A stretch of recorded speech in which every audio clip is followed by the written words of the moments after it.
Voilà, c'était Les gangsters de la finance par Marc Roche et Jérôme Fritel, à revoir bien sûr comme toujours sur arte.tv. Jérôme Fritel qui est avec nous ce soir, l'invité Théma. Merci. Bonjour Jérôme. Bonsoir. Merci d'avoir accepté notre invitation. On vous connaît bien sûr dans Théma puisque vous avez notamment réalisé pour nous un film sur Daesh, sur les jeux vidéo, sur Goldman Sachs. On aura d'ailleurs l'occasion d'y revenir. C'est risqué de vouloir raconter ce système HSBC ? Alors, il n'y a pas de risque physique, mais s'attaquer à une puissance financière comme HSBC, c'est un peu comme s'attaquer à un État privé. C'est plus puissant qu'un État, ça ne connaît pas de frontières, c'est le pouvoir de l'argent, et donc ça nécessite beaucoup de temps. Et puis, il faut aussi aller chercher les témoins un par un, ce qui est extrêmement difficile. Je sais que pour HSBC, on a dû enquêter pendant 2 ans. Je sais que ma confrère Jennifer Deschamps, qui a fait le film sur Lehman Brothers, a commencé ce film il y a 2 ans et demi. Donc il faut vraiment se donner du temps pour aller chercher les témoins un par un, parce qu'il faut savoir que ce sont des puissances financières, des États, qui ont organisé qui ont monté une muraille autour d'eux, à la fois qui est basée sur l'omerta. On ne parle pas.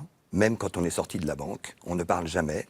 Et puis, il s'abrite aussi derrière une novlangue financière très difficile à comprendre, à maîtriser, alors qu'en fait, quelquefois, ça peut recouvrir des mécanismes qui sont assez simples. Mais donc, on est dans la réalité, tout est fait pour masquer la réalité. Donc, c'est long, c'est ardu, il faut dépasser cette novlangue, il fallait convaincre les témoins un par un. Et puis on arrive à sortir quelques histoires, et à l'arrivée, on arrive à faire des beaux films comme celui sur la Lehman et HSBC. Sur Lehman Brothers, en effet, de votre consoeur qu'on a vu juste avant le vôtre, le film de Jennifer Deschamps, Inside Lehman Brothers.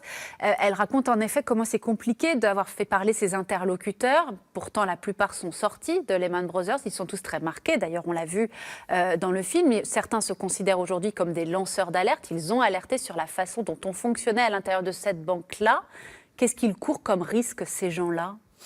Il faut savoir qu'en Europe, le statut de lanceur d'alerte est plutôt un statut positif. Le grand public a une image positive de ces gens-là, alors qu'aux États-Unis, c'est le contraire. Avoir dénoncé de l'intérieur sa propre entreprise, ça veut dire qu'on est un traître. Donc ces gens-là, en plus d'avoir perdu leur travail, sont victimes, sont complètement ostracisés dans leur sphère professionnelle. Ils sont sur la liste noire, sur la blacklist. Parallèlement à ça, il faut savoir que 70% des gens qui travaillaient à la Lehman Brothers à l'époque travaillent toujours dans l'industrie financière. Donc vous voyez, on se serre les coudes, même quand on est sorti, on ne parle pas. Ouais. Mais cette femme qu'on voit au début du film de Jennifer, qui apprend le karaté, qui dit qu'elle a une arme à feu, elle exagère ou ça correspond à une réalité ? Ça correspond à un véritable traumatisme. Ces femmes qui ont témoigné étaient les petites mains de la distribution des crédits, ont été les premières à se rendre compte qu'il y avait des pratiques frauduleuses. Elles les ont dénoncées, elles se sont retrouvées harcelées, elles se sont retrouvées à leur tour victimes. Et c'est pour ça qu'elles témoignent aujourd'hui, c'est qu'effectivement, elles veulent faire reconnaître leur statut de victime. Alors, omerta et proximité avec le pouvoir. Alors ça, c'est quelque chose qu'on voit vraiment très bien dans votre enquête à vous sur HSBC. La proximité des dirigeants de cette banque avec le gouvernement britannique, avec même d'ailleurs Lord Green, qui a été l'un des dirigeants d'HSBC, qui a fait partie du gouvernement Cameron. Aujourd'hui, depuis le Brexit, on sait qu'HSBC va venir majoritairement s'installer à Paris. Qu'est-ce qu'il faut en déduire sur les relations des dirigeants d'HSBC aujourd'hui avec l'Élysée ? On peut s'interroger sur le fait que HSBC a annoncé qu'ils envisageaient ou qu'ils allaient déménager 1000 emplois depuis Londres jusqu'à Paris en réaction au Brexit.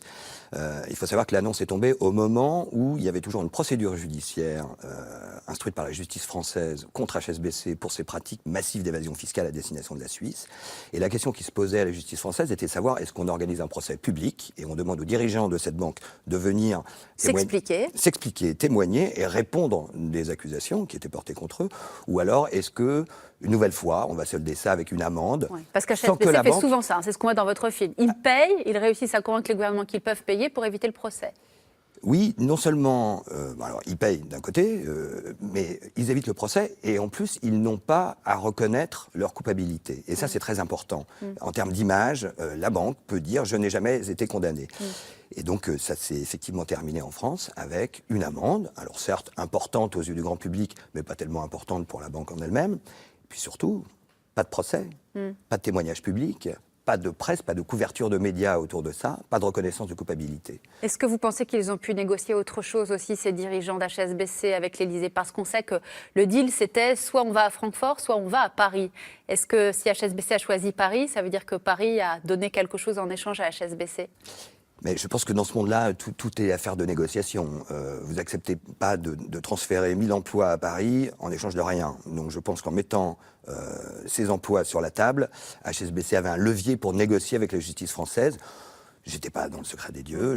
Mais ça se dit dans l'univers de la finance. En tout cas, on vous évite le procès et vous choisissez Paris plutôt que Francfort.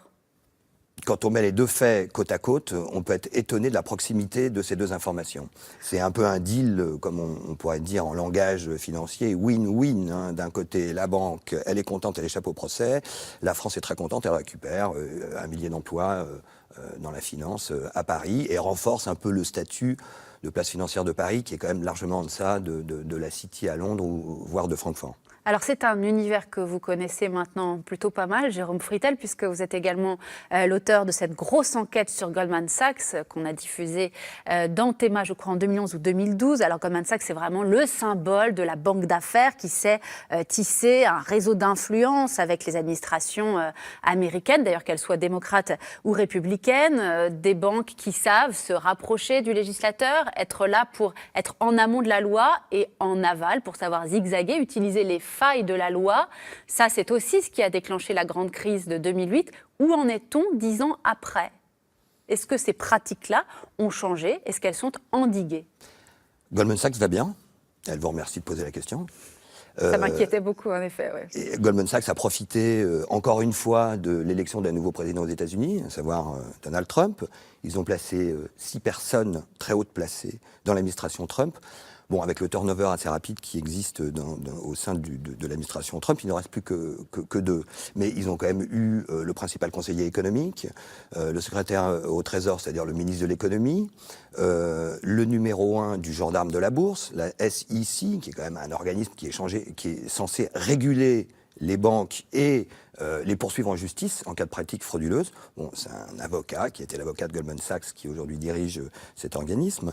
Donc ces pratiques continuent, aussi bien aux États-Unis qu'en Europe, parce qu'il faut savoir aussi qu'en Europe, on a eu un ancien président de la Commission européenne, M. Barroso, qui était président de la Commission européenne pendant 10 ans, jusqu'en 2014, donc qui a géré toute la crise grecque, et qui en 2016 a été engagé par Goldman Sachs comme lobbyiste en chef, président de Goldman Sachs International.